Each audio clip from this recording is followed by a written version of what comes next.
Esta llamada se está grabando. Bien, ahí ponemos Está la... grabando la llamada. Vamos acá.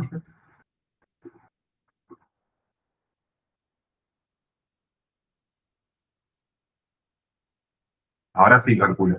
Usted, Sí, ahora sí. perfecto. Ven acá. Bien. Acá vamos a empezar con un power básico. Esperen que si quieren te lo agrando más. Cosa que ustedes lo puedan ver bien. Perfecto, ahí estoy viendo que se ve. Bueno, como dije antes, lo primero que vamos a tratar son las diferentes concepciones que se tienen con respecto a la salud. ¿Sí?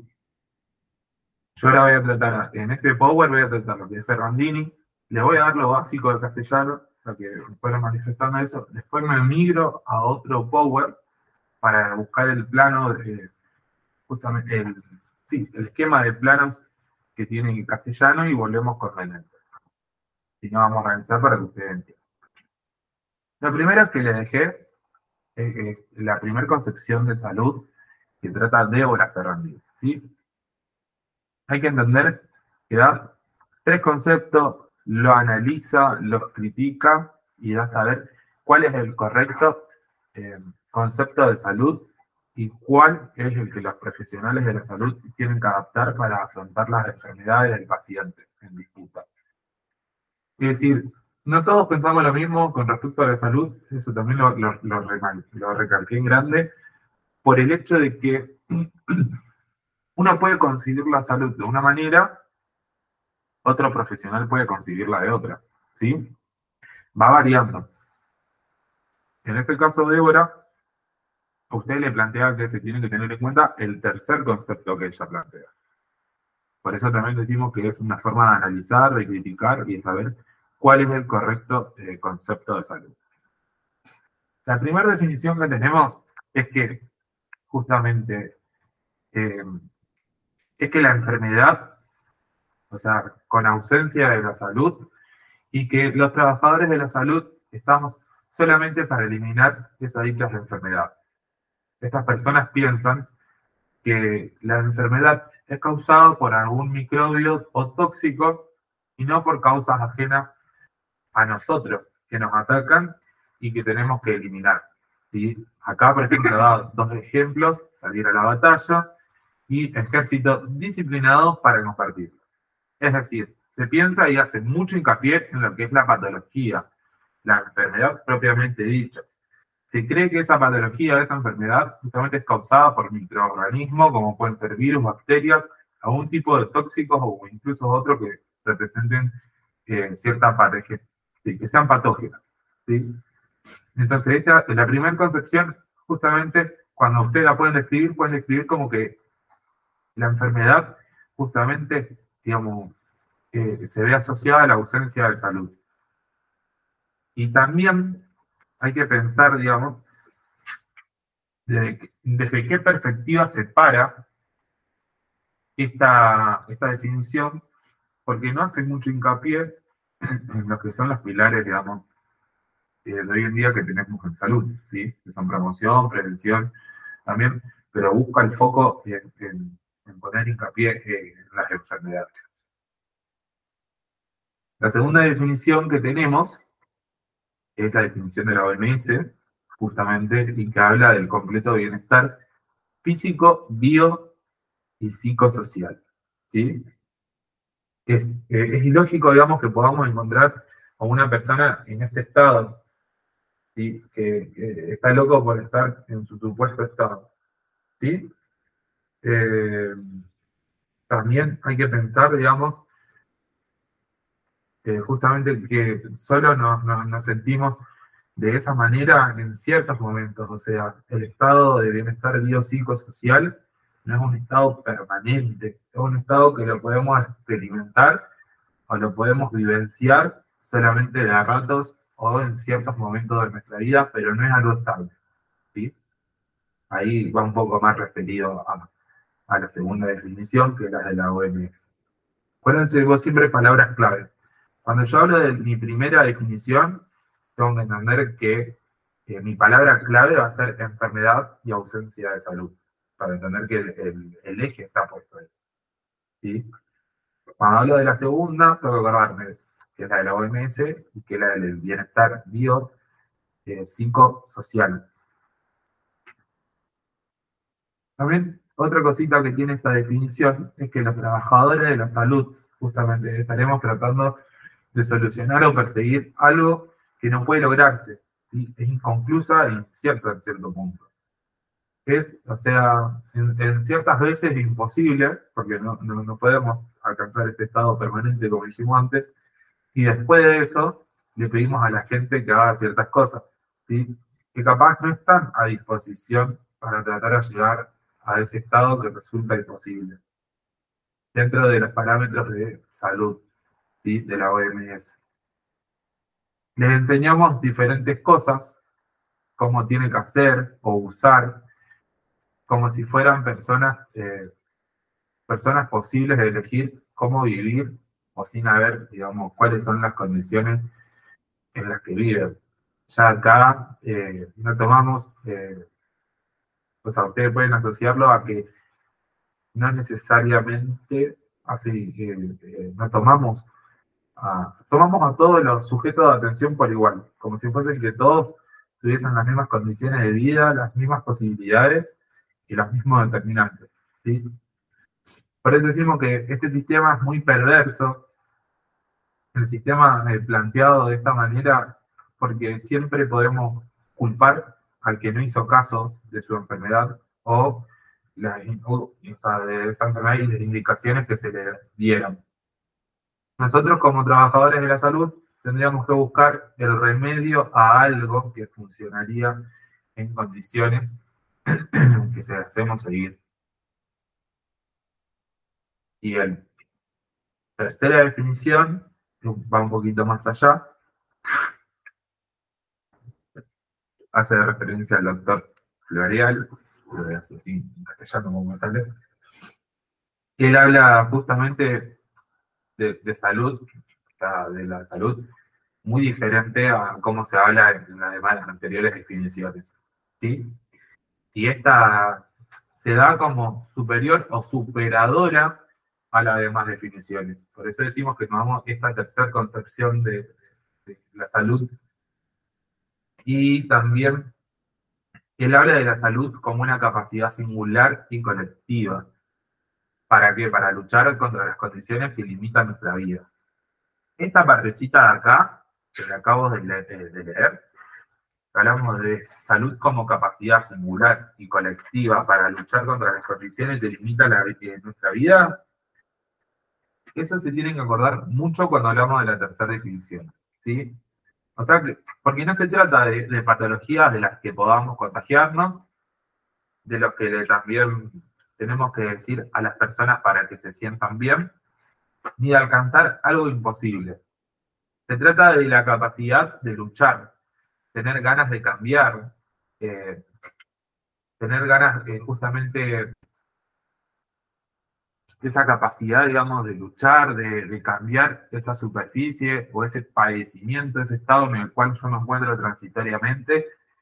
Y para eso es importante asumir el protagonismo de nuestras propias vidas, ¿sí? Y encontrarnos en nosotros mismos y luchar para que los demás también sean personas sujetas de sí mismas y protagonistas de su enfermedad. Luchamos contra algo para ganar salud entre todos. Por eso hablamos de singular y colectiva.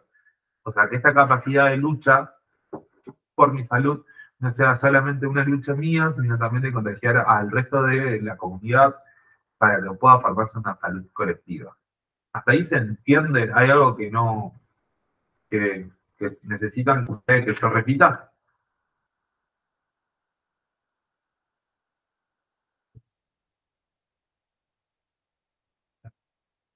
Sin vergüenza.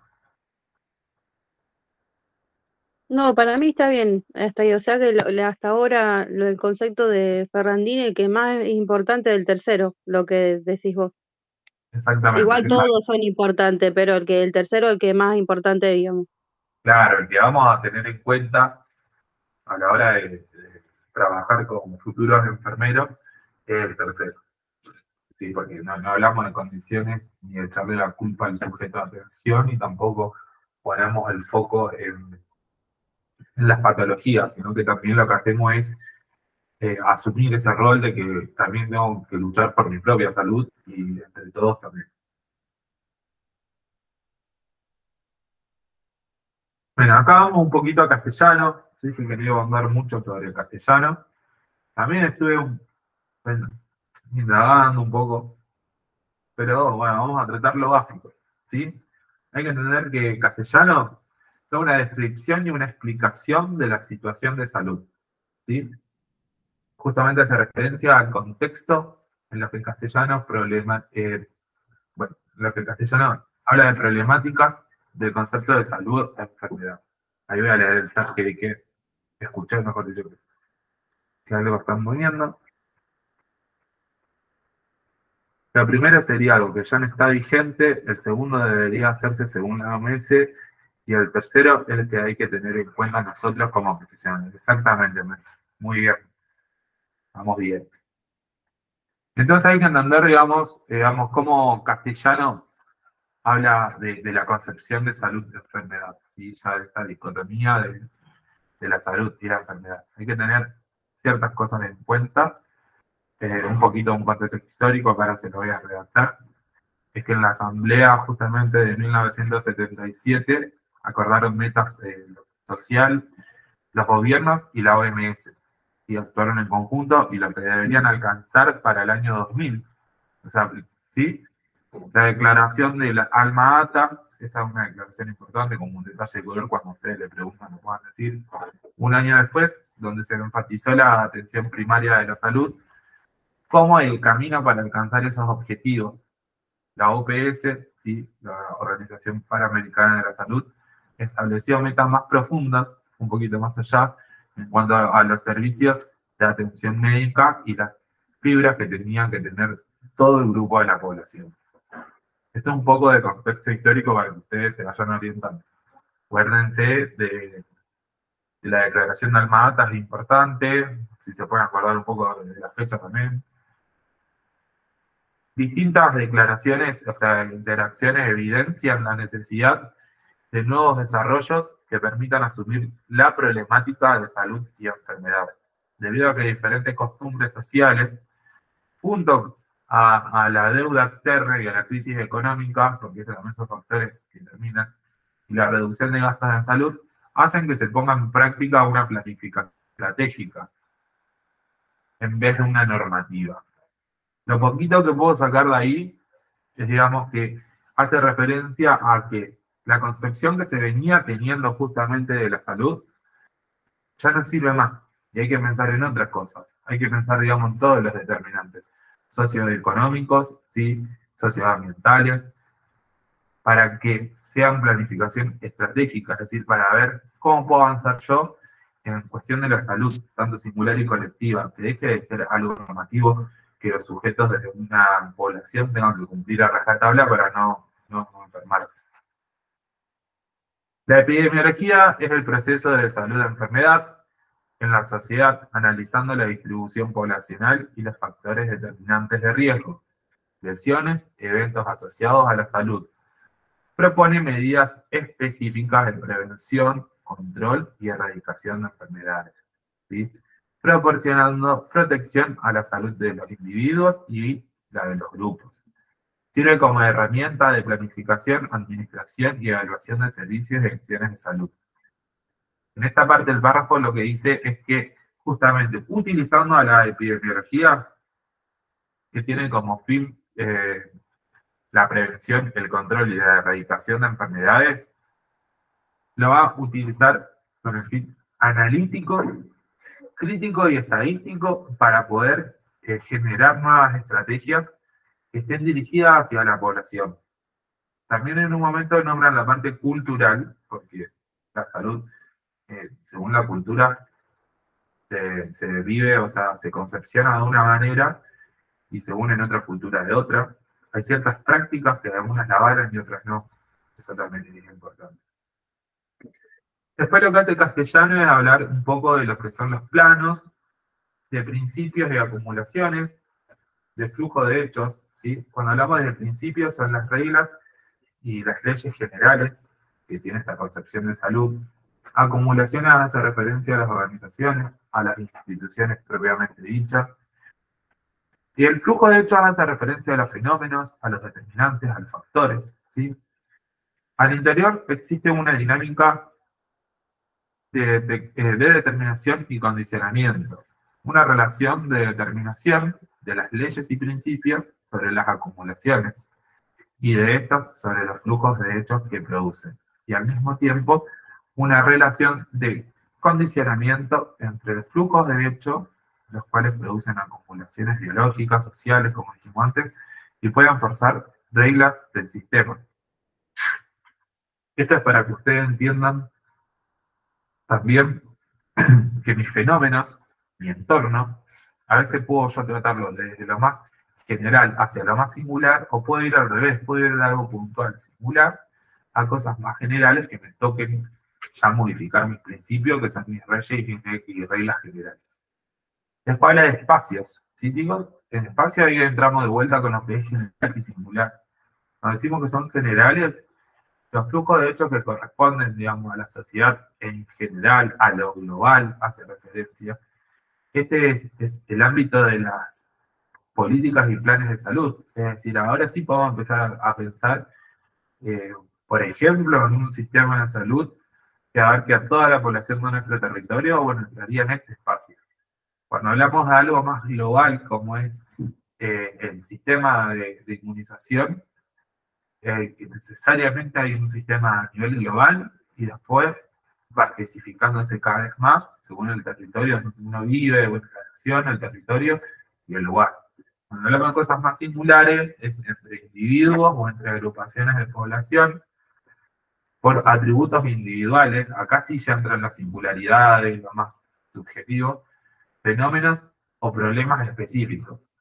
La forma de cómo se define el problema expresa también el lugar donde el actor se para, ¿sí?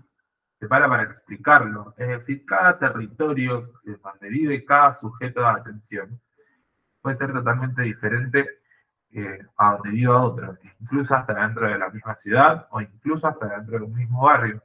Uno puede tener la concepción de una manera, otro puede tenerlo de otra, puede surgir una problemática específica y singular que dentro de un barrio a otro no, capaz.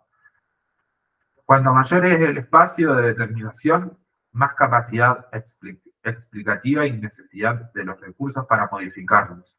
O sea, cuanto mayor yo tengo conocimiento sobre ese territorio, sobre esa población, más voy a poder ayudarlos, ¿sí? La relación entre los planos y los espacios se ve a través de la determinación y condicionamientos.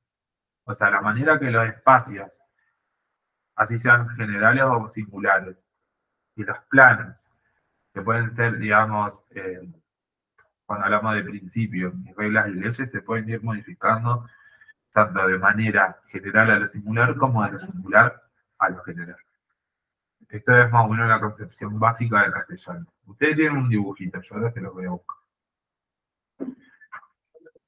¿Se entendió un poquito hasta ahí lo que es castellano por las dudas?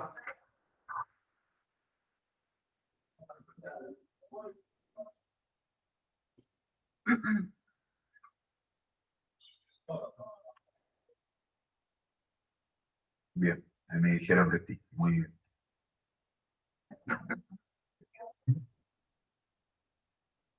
Bueno, ahora cuando vamos un poquito a Menéndez, lo que hace referencia a Menéndez es al proceso de salud, enfermedad, atención, ¿sí? Al proceso de SEA, propiamente. Es uno de los autores que por ahí no se lo valora del todo durante la cursada, pero es importante porque también fíjense que la materia justamente por algo se llama así, y este autor justamente lo aborda de lleno. Divide, digamos, un poquito a enfermedad, a atención y a salud, hace referencia a la enfermedad como un dispositivo de control. ¿A qué hace referencia con esto? A que él desarrolla el concepto del proceso salud-enfermedad, o sea, la enfermedad y los padecimientos son hechos frecuentes, recurrentes, continuos o inevitables. Es decir, necesariamente la persona en algún momento de su vida se va a terminar enfermando y la población también. Que afecta, digamos, a la vida cotidiana de los conjuntos sociales. Puede afectar a la vida individual de una persona o puede afectar a la vida colectiva de una persona, como pasó, por ejemplo, cuando estuvimos en época de pandemia. Analiza las características del proceso de SEA en relación al saber popular y al saber médico hegemónico. Ambos saberes están en continuo proceso de cambio. Eso es también importante que ustedes entiendan. Acá, perdón que te interrumpa, Nico. Sí, sí. Acá ustedes lo habrán podido ver y denotar cuando le dieron el documental El Espanto. Sí. Que ahí es un claro ejemplo de lo que se pone en juego y lo que es el saber popular, común, con el saber científico, médico, hegemónico. En lo personal, a mí eso me gustó. Está bueno, está bueno. La verdad que están lindos los recursos que utilizan. Sí. También hay que entender en qué se diferencia, digamos, el saber popular del saber médico hegemónico, y ya que me diga hegemónico significa mucho. Que sí, ahora, no los quiero bombardear, pero esto ahora lo vamos a ver cuando repasemos lo que es la hegemonía de Gramsci y poder de Foucault, cómo se relaciona con el proceso salud, enfermedad de atención. También. Y también entender que por ahí un saber médico hegemónico hace referencia justamente a un modelo específico. Que ahí Y acá lo podemos relacionar, por ejemplo, ahora cuando optemos un poco más, pero lo que es la hegemonía dominante lo podemos relacionar con el primer concepto de Deborah Ferrandini.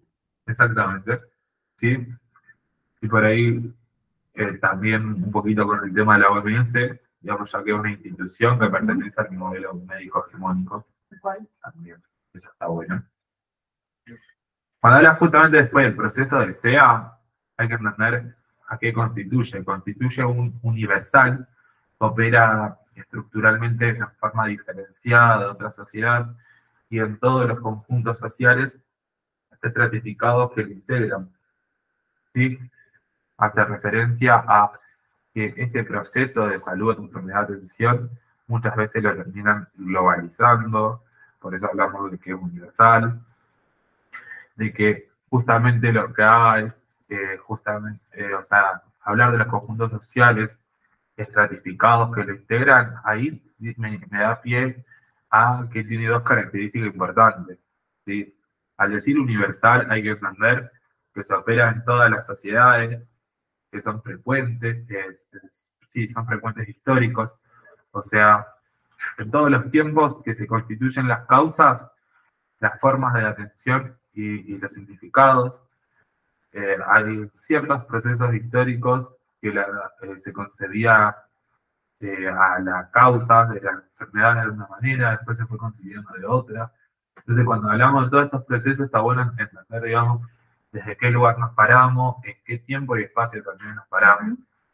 Cuando hablamos de lo social, hay que entender que son padecimientos, daños, enfermedades, y sus formas de atención se desarrollan entre sujetos y sociedades. Es decir, hay que entender que estos daños, padecimientos, esta forma de cómo resolverlo, también está sujeto a qué tipo de sociedad, digamos, y que va a haber una constante dialéctica de lo que es sujeto y sociedad, porque ahí ya volvemos un poco al saber hegemónico, al saber médico hegemónico, perdón, y al saber popular.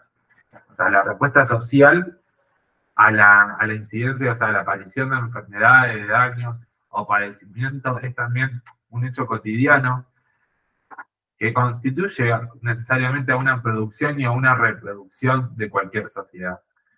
Tanto los padecimientos como sus respuestas forman, digamos, procesos estructurales en todos los sistemas y en todo el conjunto social.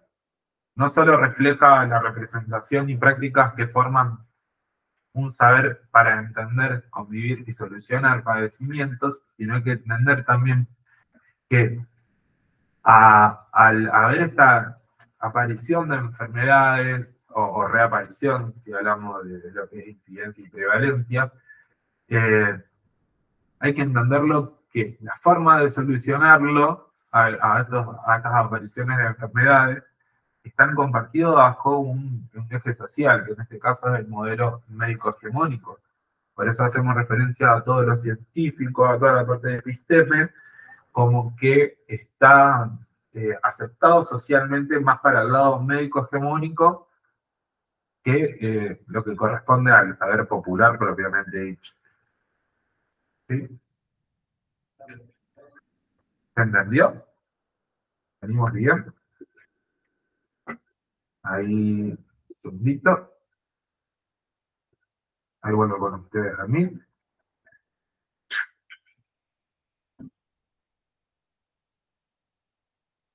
Fíjense la forma que tiene también Menéndez de afrontar al proceso, o sea, muy distinta entre un autor, entre otro y otro, inclusive.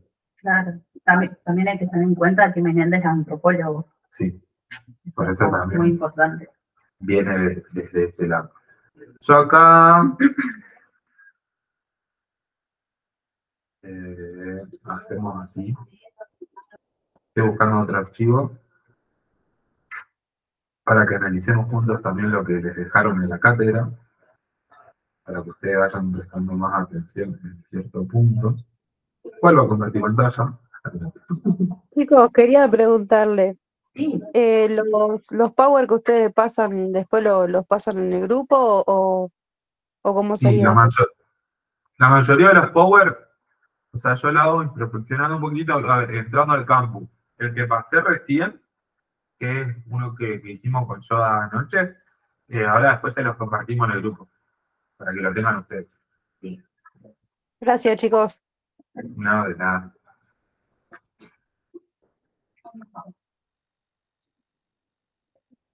La estoy convirtiendo de vuelta, vamos de vuelta a lo mismo, necesito que ustedes me activen bien. Sí, se ve. Perfecto. Ahí dije,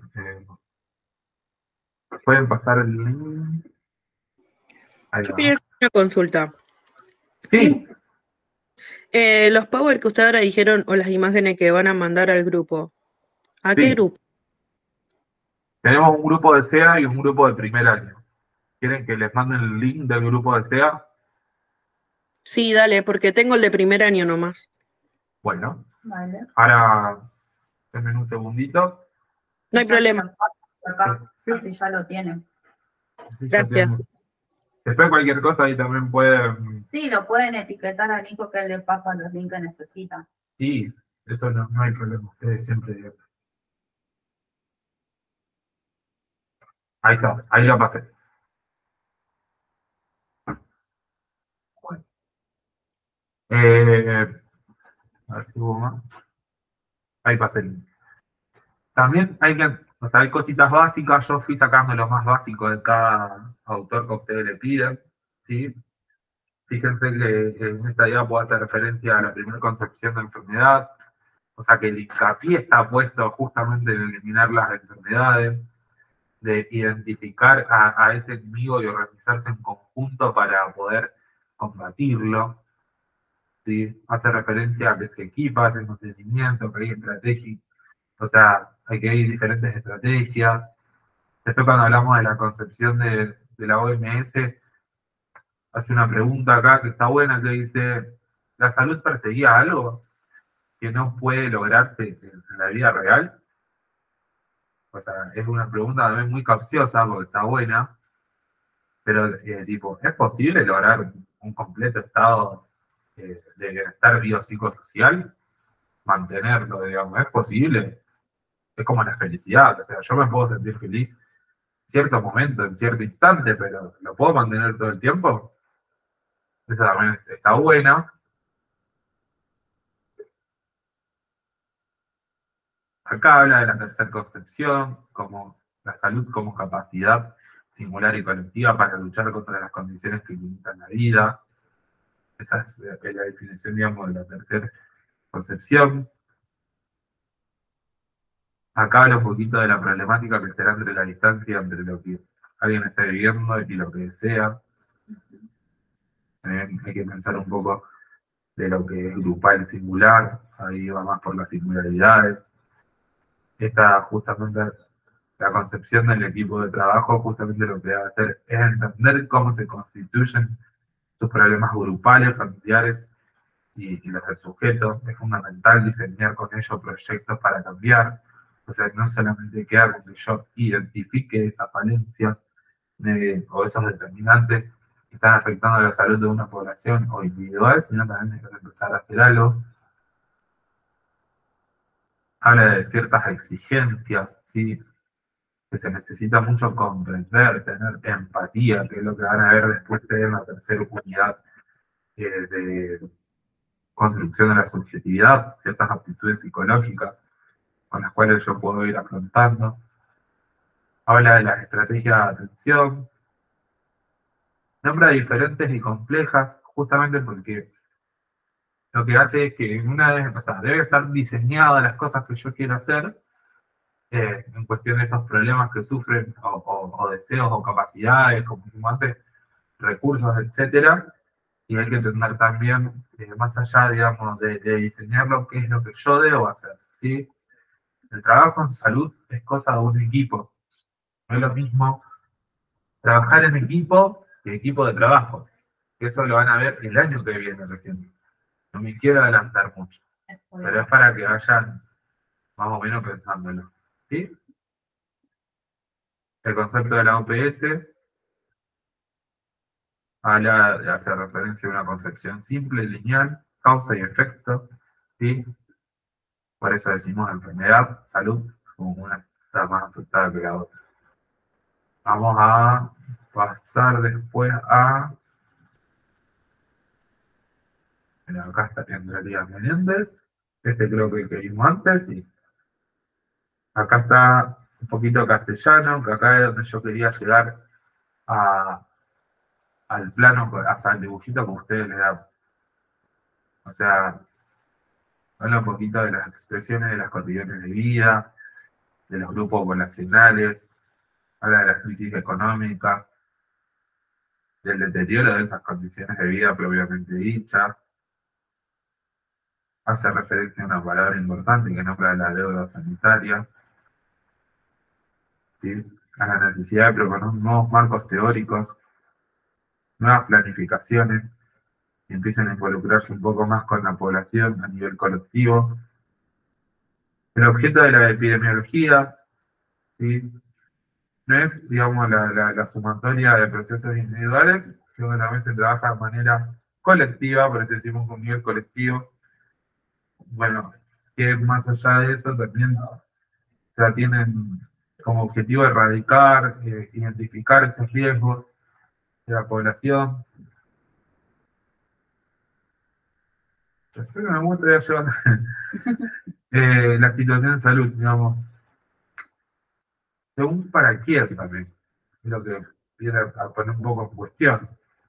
Supone que un sujeto justamente puede explicar, puede describir ese proceso, ese padecimiento de una manera, pero hay muchas cosas se lo ve desde una manera central, o sea, acá se referencia a la punta central, para comprender, digamos, estas predominancias, estas modificaciones.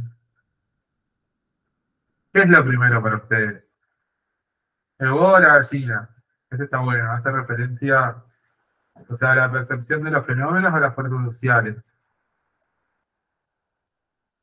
Está bueno que también vayan interactuando.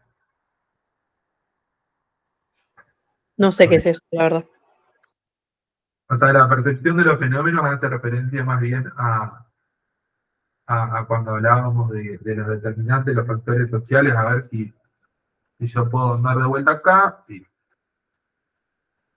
¿Ves? Acá, cuando hablamos del plano, tomamos a lo que es los flujos de hecho como fenómenos. Entonces ahí entraría la percepción de los fenómenos. Y cuando hablamos de fuerzas sociales, propiamente dicho, hablamos de espacios. Entonces, para usted, ¿qué va primero, los planos o los espacios? Ahí juega que ustedes presten mucha atención. Digamos, ¿qué es lo que determina la enfermedad de mi población? Mi enfermedad, que sabe. Si hay una enfermedad que aparece también a nivel general, va a afectar a las singularidades, pero el fenómeno los flujos de hechos también pueden causar ciertas determinantes o factores que impliquen que la población se termine enfermando. A eso hacemos un poco. Después la percepción del deber ser hegemónica, ¿sí? Justamente acá lo que dice la confrontación de conceptos, de teorías, métodos y técnicas. Es así uno de los ámbitos de conflictos y consenso entre actores sociales a través de teorías, métodos y técnicas. El predominio de una forma de pensamiento no es solo, o sea, función de su mayor capacidad explicativa en abstracto, sino que también habla de una capacidad explicativa. Ahí entraría un poco lo que son los juegos, digamos, lo que es poder, lo que es pensamiento hegemónico, y si es hegemónico, ¿por qué es hegemónico? ¿Sí? Hablamos ahí un poquito cuando decimos capacidad explicativa.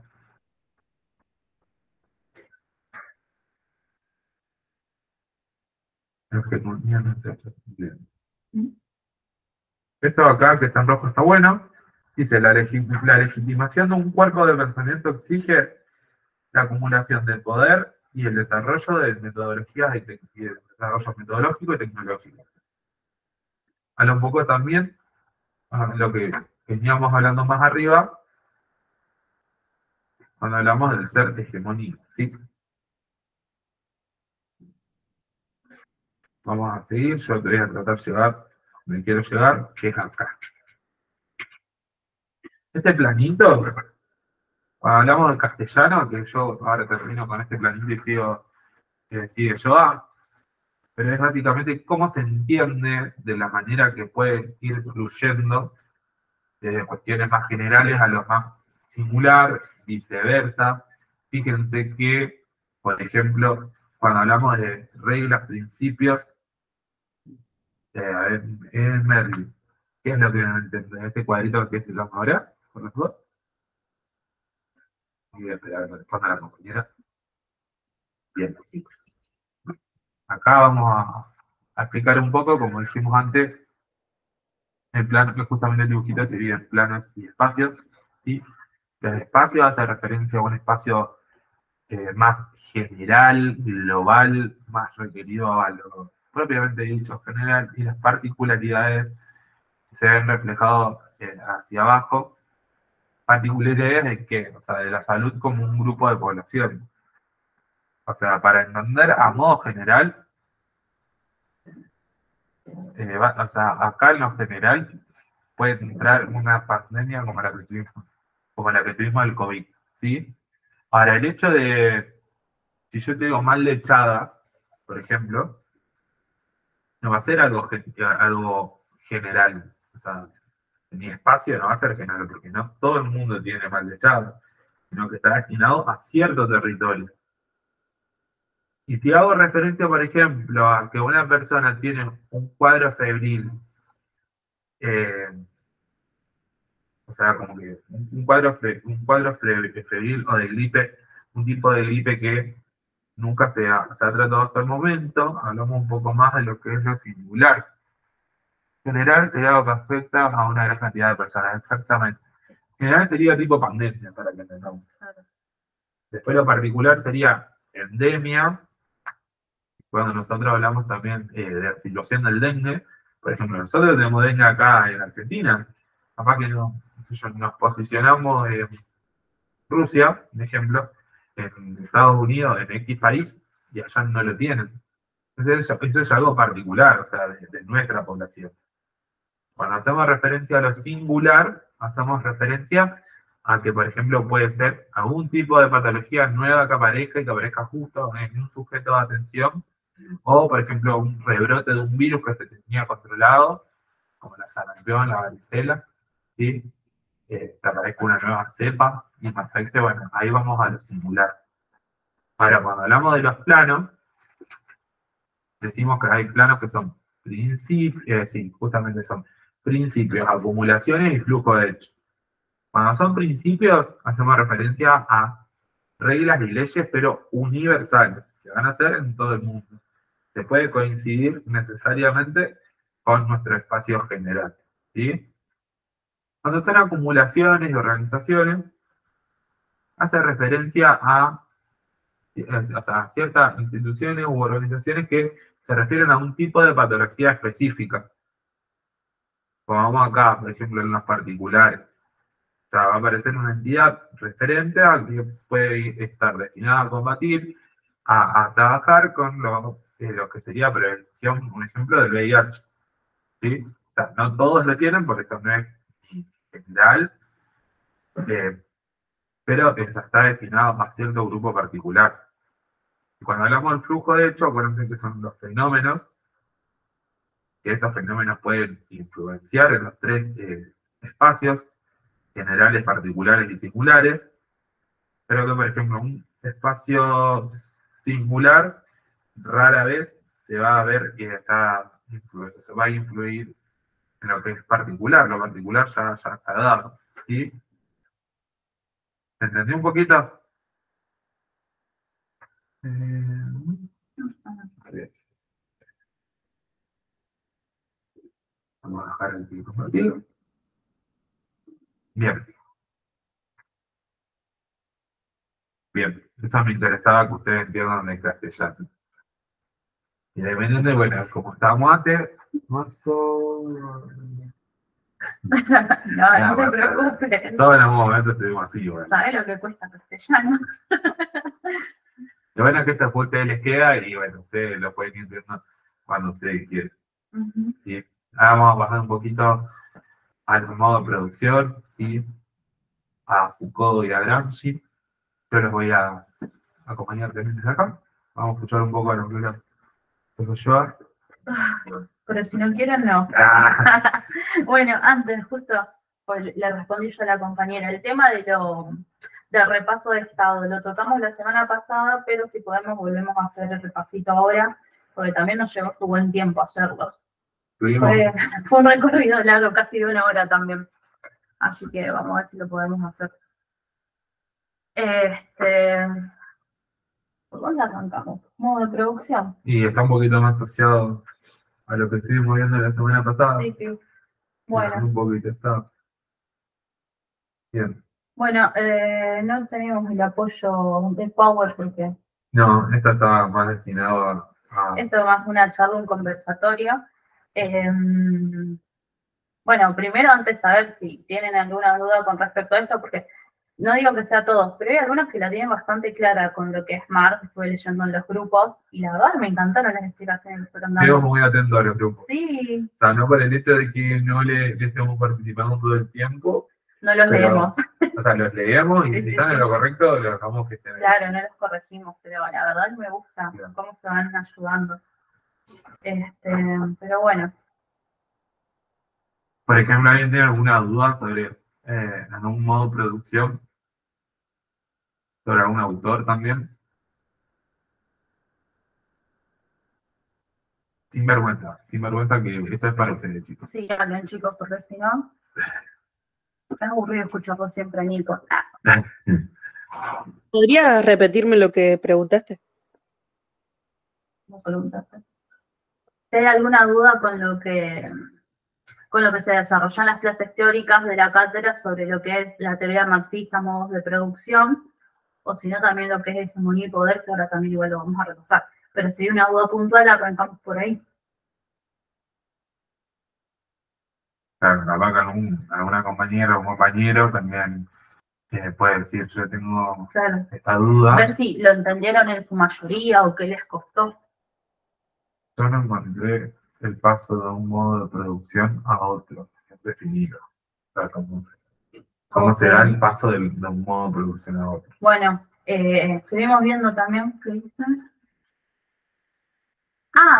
la teoría del Estado. Ustedes lo que tienen que tener en cuenta tanto Marx como Weber es cómo ellos van a definir lo que es el Estado. Por ejemplo, Marx va a decir que el Estado es un aparato ideológico que va a buscar mantener el modo de producción vigente de la clase dominante. Ahí también vamos a mencionar lo que es hegemonía. Entonces, eso es lo que tiene definido Estado Marx. Después, Weber va a decir que es una asociación entre individuos. Y Y después, cuando entremos a lo que es modo de producción, bueno, tenemos que tener bien definidos cuáles son. Por ejemplo, tenemos en un principio lo que es el comunismo primitivo, donde acá hay los grupos sociales, las sociedades no estaban divididas en clases, ninguno tenía un rol marcado de lo que era la división del trabajo y nadie se apropiaba de nada. Una vez que empieza a surgir lo que es los excesos de la agricultura, y vamos a poder decir que empieza a haber una apropiación y empieza a surgir la propiedad privada. Acá vamos a entrar, por ejemplo, con el primer modo, que es el modo esclavista, que para que se sitúen en tiempo y espacio está situado más o menos en el siglo I al siglo V después de Cristo, y lo asociamos con lo que tiene que ver mucho con la civilización romana, por el tema del sistema esclavista. O sea, acá la fuerza productiva va a ser el esclavo, pero el esclavo no solo va a ser la fuerza productiva, sino también va a ser un bien del amo, porque lo va a poder vender a otros dueños, digamos. Entonces, cuando hablamos de la transición del modo esclavista al feudal, tenemos que ver también por qué se va dando. Este cambio se va a dar, por ejemplo, tenemos el ejemplo de lo que es la tarea del Imperio Romano de Occidente. Vamos a tener también lo que es, empieza a surgir lo que es el cristianismo. Sentate.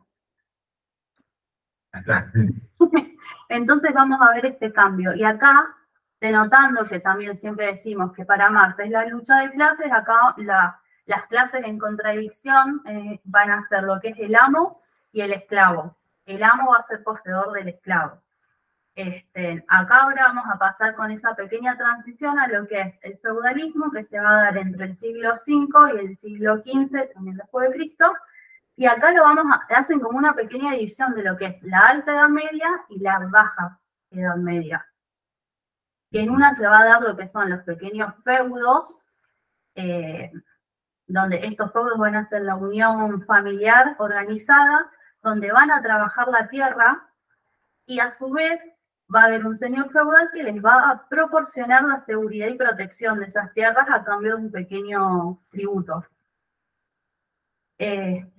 A medida que eso va a ir pasando, se va a hablar de la baja edad media, que acá es cuando ya se empieza a hablar de los feudos en expansión. ¿Qué significa esto? Donde acá se empiezan a hacer más, ¿van leyéndome? Si ven muy rápido me dicen, chicos, Sí, porque yo sí. me pongo a remanija. Vamos a ir viendo que va a haber, empiezan a hacerse relaciones, sí. Acá una compañera puso, eso es como la película de los santos inocentes. Exactamente. Tal cual. Ahí se ve muy reflejado lo que está diciendo la compañera. No confío en Nico porque yo esa película no la vi, Yo chicos. la vi. Está, listo. Pero bueno, ustedes eso, vayan haciendo esto porque hay mucho material que la cátedra subió para ir haciendo, denotando estos ejemplos. Y ahí se ve. ¿De qué trata los santos inocentes? ¿De la época de la esclavitud o qué? Exactamente. Ahí va, bueno, ahí tenemos el ejemplo de cómo es el sistema esclavista. Bueno, volviendo, cuando se va a la parte de la baja edad media, cuando se van asociando señores feudales con otros señores feudales, acá vamos a hablar de una expansión, es lo que van a empezar a formar territorios más grandes. Acá ya vamos a ver no tanto lo que son los feudos con sus territorios, sino acá ya empezamos a hablar de monarquías absolutas, donde vamos a tener la figura de un rey con el poder absoluto, o sea, los tres poderes van a recaer en esa persona, y el rey va a ser el que esté representado en la tierra por Dios.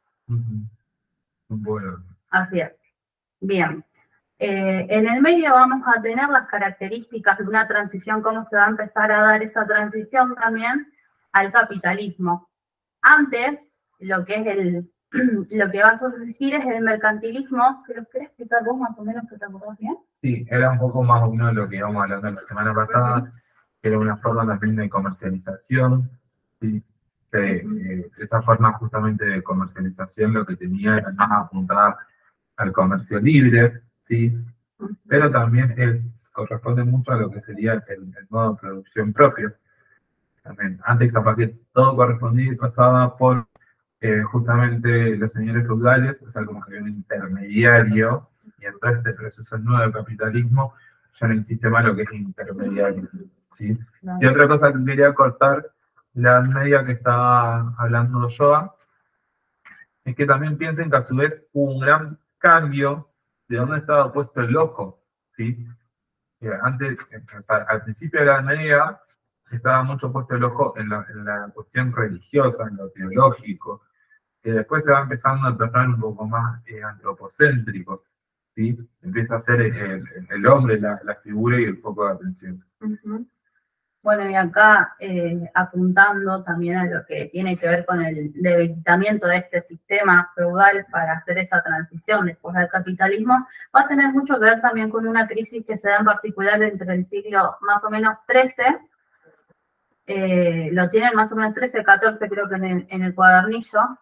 Bueno, que acá se van a ver varios hechos puntuales, o sea, vamos a tener las guerras de las cruzadas, vamos a tener un agotamiento de las tierras, las peleas entre los propios herederos feudales también, la hambruna, la peste que se da en el 1347 más o menos, son todos factores que van a hacer que el sistema feudal se empiece a debilitar y también empieza a surgir esto también. Bueno, también que va a surgir lo que es el mercantilismo, que acá es importante. ¿Se acuerdan que la semana pasada yo les había dicho que para que pasemos de una edad a otra y de un modo a otro es porque el mismo sistema se termina saturando? Ahí hace referencia a todos los hechos que decía yo. Tal cual. Bueno, y también otra cosa que ocurre en el mercantilismo, el tema también que las actividades económicas se van a agrupar por gremios. Eso también es importante y es para destacar en el mercantilismo. Uh-huh. Después, esta transición va a ser previa a lo que es el capitalismo, que va a ocurrir entre el siglo XVIII y el siglo XIX, donde acá también vemos que surge lo que es la propiedad privada. Y acá, bueno, lo que no mencioné antes, perdón, es el tema de las clases en contraposición del sistema feudal, que va a ser el siervo sí. Y el señor feudal. Bien, volviendo. El amo y esclavo, claro. El amo y el señor feudal. Cierto. Perdón, sí. Yo la confundida. ¿Vieron? Estás recalculando. Acá lo que vamos a hacer las dos clases en oposición, en lucha, van a ser los burgueses y los obreros. Acá es donde apunta más que nada también la teoría de Marx, esta lucha de clases. O sea, la necesidad también de entender cómo es el que se da el poder, digamos, entender que hay un dominante y un dominado. Uh-huh. ¿Quién es el que tiene en este caso el poder, digamos? ¿Quién lo ostenta? Que muchas veces también se iba más relacionado también por la parte económica, dentro del propio sistema capitalista, que hacen mucho hincapié. Claro. Eso es importante. Ustedes piensan también que si lo ponemos en este análisis, los burgueses eran ese grupo social que tenían el poder económico, pero no ostentaban el poder político. Claro. Es por eso que ellos estuvieron en la parte, cuando ocurre lo que es la Revolución Francesa, que fue ese alzamiento contra la monarquía, la nobleza, los burgueses participaron junto con los otros sectores sociales que estaban debajo de ellos. Porque teníamos esa pirámide que siempre tenemos, que están los nobles, el clero, y después viene todo el resto englobado en la pirámide, en la base de la pirámide. Bueno, todos esos sectores van a apoyar lo que es la Revolución Francesa, pero ¿por qué? Justamente porque ellos necesitaban ostentar este poder político. Una vez que ocurre y los burgueses se sitúan como la clase dominante, ahí es donde se empieza a desarrollar plenamente lo que es el capitalismo, este tema donde vamos a tener al burgués como el dueño de los medios de producción y vamos a tener a los obreros como los dueños de la fuerza de trabajo. ¿Algo más que quieras aportar? Estaba pensando, pero... ¿no? Bueno, y después ya dijimos cómo Marx va a definir el Estado, que el Estado es ese aparato ideológico que va a ser el que va a garantizar que los modos de producción se sigan manteniendo a favor de la clase dominante. Hasta ahora más o menos se entendió lo que es modo de producción, porque lo dije un poco así rápido. Sí, digan que lo repita, chicos, no hay problema. Se entendió más que nada la transición, porque traté también de ubicárselos en tiempo y espacio, porque eso es importante para que ustedes los tengan presentes. A ver, yo te digo. Vale. Si no, abren el micrófono y preguntan, no hay problema. Sí.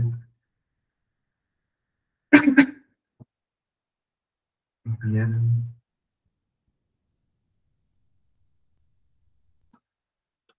¿Podés explicar lo último, prácticamente, del sistema capitalismo de los burgueses, todo eso? Vale, bueno. El capitalismo va a ser este modo de producción en donde acá la propiedad privada va a estar en manos de los burgueses, van a ser los que van a ostentar los medios de producción. Y la fuerza de trabajo la van a tener los obreros, por ende ellos van a vender su fuerza de trabajo. Siempre y cuando lo planteamos del capitalismo. Claro. Cuando lo planteamos desde el modelo, digamos, feudal, digamos, lo que es la Edad Media, la fuerza de trabajo y el recurso, o sea, la materia prima y la fuerza de trabajo estaba bajo la ideología de que era todo el señor feudal. Sí, sí. Pero bueno, acá en el capitalismo eso, y acá las clases en contradicción van a ser justamente burgueses y obreros. Y bueno, y marcar esto también lo que es fuerza de trabajo, medios de producción, y después a su vez esto es lo que va a ocasionar las relaciones de producción. Que, por ejemplo, ahora me estoy olvidando eso muy importante, ustedes tienen un dibujito que anda circulando por el material donde tenemos, o sea, primero es como una pirámide, pero también tiene la metáfora que utiliza Marx, que creo que es una de las preguntas del parcial, ¿con qué metáfora la relaciona Marx? Que él la relaciona con un edificio. Acá van a entrar los conceptos de lo que es estructura y superestructura. Sí. Donde el edificio, la base, vamos a tener lo que es estas relaciones de producción, o sea, medio de producción, la fuerza de trabajo, esa relación que hay entre ambas, y la superestructura va a ser todo lo que viene por arriba, que es ya sea lo jurídico, la ideología, la educación, etc. Claro, acá Morley está diciendo que era infraestructura y superestructura. Claro, eso. Pensamos un poquito de Marx. Sí, pero eso, o sea, Sí. lo que es Estado para él. El poder, o sea, que entiendan bien, digamos, que justamente esta superestructura es la que hace una, es la que quien tiene el poder por tener todos los medios para poder hacerlo. O sea, acá también, por ejemplo, lo que marca Marx en su teoría es que el poder lo va a ostentar claramente la clase dominante. Y que la clase dominada, primero se tiene que reconocer como clase dominada para ir en contra de esa clase y luchar. Y es un poco también referencia o parodia a un tipo de filosofía que hablan del amo y el esclavo. No tiene nada que ver con el modo de producción esclavista, claro, por las dudas, pero es como que siempre las personas que tienen esta superestructura, los medios de producción, los sostén, siempre van a tener el poder y va a hacer referencia a que, o sea, las fuerzas productivas tienen la capacidad en algún momento también de poder llegar a superar a esta superestructura. Tienen que hacer de una manera organizativa, pero bien son, como dijo acá la combinación de las infraestructuras, son el sostén de este gran sistema, digamos. Son dos componentes, o sea, uno no funciona sin el otro. Así es. Y por ejemplo, lo que Marx va a proponer en este estadio es, por ejemplo, que a través de la organización, y primero que reconocerse como esa clase social dominada, y buscando la agrupación y la organización, van a poder enfrentarse a la clase dominada. Claro. Él va a postular que cuando esto suceda, se va a lograr lo que se llama la revolución y se va a pasar a lo que es el socialismo utópico, que estaríamos esperando. Pero eso es lo que postula. Acá es donde también... Ahora, sería como contemporáneo. Sí, es algo utópico lo que plantea, que eso no nos compete, por eso ya entra en la historia, ¿no? No nos compete en sea. Pero, por ejemplo, acá, ahora vamos a mechar que viene también a traer Gramsci con el tema de la hegemonía.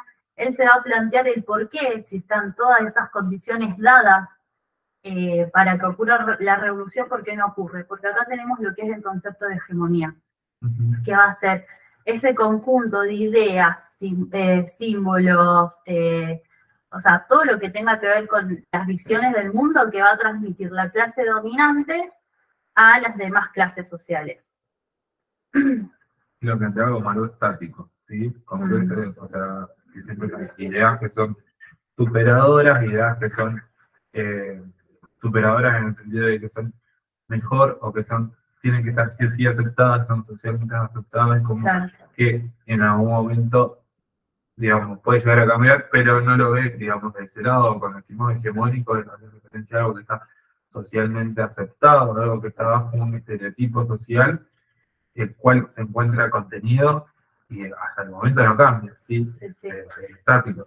Así es, porque es algo que se va a naturalizar. Él lo dice a través del sentido común. ¿Cómo va a producir este sentido común? En este caso, la clase dominante, lo va a hacer a través de las instituciones, que vamos a tener las instituciones educativas, las religiosas, y después los grandes medios de comunicación también son instituciones que van a transmitir lo que es esa idea hegemónica de la clase dominante. Claro, van a ir reproduciendo, replicando. Tal cual. Entonces va a llegar un momento en donde nosotros no nos vamos a plantear por qué las cosas son así, porque ya lo tomamos como algo natural. ¿Hasta ahí se entendió? Yo, bueno, acá los chicos que me digan, ¿cómo ven? ¿Hay algo que necesitan que volvamos a retomar?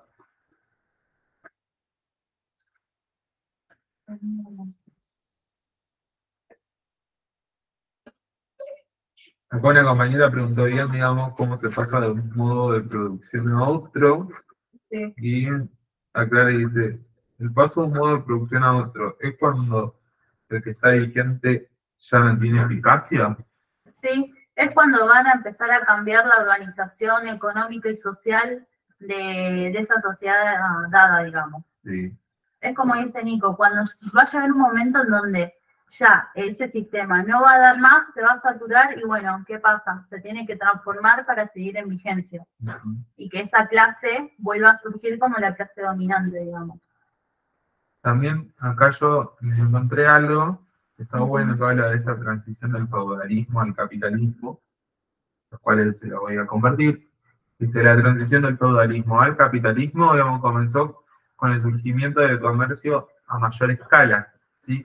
Con la irrupción de los mercaderes como grupo social y poderosos, y su crecimiento dentro de las ciudades. Fueron factores que fueron debilitando el mismo sistema económico feudal que venía haciendo hasta ahora, y se dio, digamos, el paso a la transición del capitalismo. A partir de este periodo, la generalización, digamos, el intercambio mercantil y económico contribuyó a la conciliación de grandes centros urbanos de producción y de consumo. Está bueno también. Sí, sí, sí. Bueno, esto va un poco de la mano también Sí. con lo que fue el mercantilismo. Después ahora sigue hablando un poquito de esta transición, hace referencia a lo que es el siglo XIV, cuando ocurrió el agotamiento de los suelos, lo que provocó, digamos, que las tierras no puedan producir lo necesario para alimentar a toda la población, y que esto provocó también, digamos, un desgastante, un déficit de los productos básicos para la alimentación. También lo que dijimos antes, las brunas, la aparición de enfermedades, como por el caso de la peste negra. ¿Sí? Claro, o sea, tienen que tener en consideración eso, que a las tierras, al no poder proporcionar los alimentos para esa población, va a empezar a surgir las enfermedades y las hambrunas. Y las propias guerras también caen. Claro, y las guerras por los pocos recursos que hay. Exactamente. Después, yo diría que hasta ahí decimos todo bien. Sí. Bueno, hasta ahora se entendió más o menos bien lo que es teoría marxista, hegemonía. Usted tener mucha atención a lo que dijo yo con respecto a Marx, esta parodia de la infraestructura y la superestructura. Y fíjense por qué la base es base justamente. Sí. Y busquen bien en el material lo de la metáfora, porque va a ser una pregunta de parcial o final. Eso siempre ténganlo en claro. Porque por algo también lo toma más para cómo hacerlo entender. Así que. Está bueno. Ténganlo en cuenta. Sí. Bueno, recuerden. Chicos, quería preguntarles, ¿ustedes tendrán algún power o algún, digamos, de esto, lo de modelo de producción? Porque yo mucho material no tengo. Yo tengo que rendir final, pero mucho material no tengo. ¿Vos cuándo cuándo pensabas rendir el próximo llamado, Eli? Sí, sí, pero igual no entro porque ya tenía que haberme anotado, pero recién arranqué a estudiar, así que no voy a llegar por eso. Ahí va. Bueno, los tengo que armar yo a los Power para pasarlos, así que no digo que va a ser inmediato, porque se me vienen también los parciales como ustedes, pero apenas los tenga los vamos a empezar a difundir para que estén a su disposición, junto con los resúmenes también de la materia. Ah, bueno, buenísimo. No, yo si no entro ahora a rendir, rendiré recién en julio. Así que me preparo bien todo el mes de junio porque tengo que rendir otras materias también. Así que de primero tengo regulares y tengo que rendirlo. Dale. Perfecto. Bueno, fíjense, por ejemplo, como en el caso de Eli, como ya vamos mencionando, que en el canal hay algunas clases de repaso para final, que también Sí. les puede servir para parcial, para que lo vayan pispeando. Lo vemos junto con Dan también. Que esa clase la rompe, se las recomiendo. Está copada, Ujú. pero sí sincero, está linda. Pueden aprovecharlo, escuchar las clases que ustedes quieran. Y bueno, más que nada, la próxima clase vamos a tratar, digamos, sobre el sistema de salud argentino.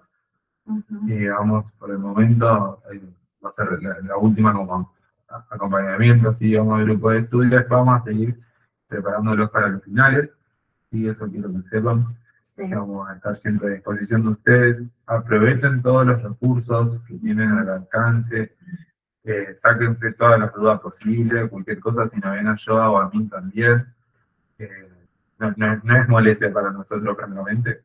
Nos gusta y somos estudiantes como ustedes que queremos ayudarle y darle una mano para que lleguen de una manera mejor preparada a lo que alguna también puede ser el primer parcial, ¿sí? Entonces, bueno, aprovechen, cualquier cosa aprovecho también para decir que en nuestra mesita tenemos mucha infografía de todo lo que está relacionado al proyecto, ¿sí? Con signos vitales, con topografía del abdomen, hablando de regiones y cuadrantes, así que aprovechenlo. Y quedamos a disposición de ustedes, chicos. Les agradecemos mucho también la interacción, digamos, que fueron escribiendo chat, hablando también, digamos, Eliana también hablando, así que esto se agradece todo y siempre estamos para ayudarlo lo más que podemos. ¿Sí? Tenemos muchas ganas de que aprueben muchos este lunes 0. Sí. Y bueno, y eso, los que todavía no sé si todos vieron, subieron información al campus sobre SEA, sobre el parcial, así que presten atención a eso. Pero vimos temita de limitados, todo, y cómo hacer la modalidad, Sí. preguntas a desarrollar también. Ujú. Vayan practicando en la medida que puedan, obviamente, Claro. o sea, hay muchas más materias, pero vayan practicando el Sí. tema de la escritura, de que a ustedes les haga bien, digamos, todo lo que están queriendo expresarlo, que por ahí que pase de la cabeza a poder escribirlo es todo un proceso. Sí, porque no es fácil. Eso, lo que yo quería mencionar antes, que uno de los chicos había pasado ejemplos de parciales de años anteriores. Aprovechen para practicar con eso, a ver cómo les saldría este fin de semana a desarrollar su parcial. Que capaz alguna pregunta de ahí atinan este año a hacer la misma. Así que aprovechen y practican con eso. Así que, bueno, si no hay más preguntas o consultas, llegaríamos hasta acá porque tengo que ir a cursar. Bueno, por lo menos pudimos ver todos los temas que estamos seguros que entran, digamos, en este parcial. Espero que les haya servido. El próximo miércoles a la misma hora vamos a estar dando sistema de salud para aquellas personas que tengan trabajo de formación, que ojalá sean muchas. Y sirve también para los que tengan que rendir después posteriormente finales, que también les sirve, es un tema muy importante. Sí, les mando un abrazo grande. Acá con Jonathan. Cuídense y pónganse las pilas que ustedes pueden. Un abrazo.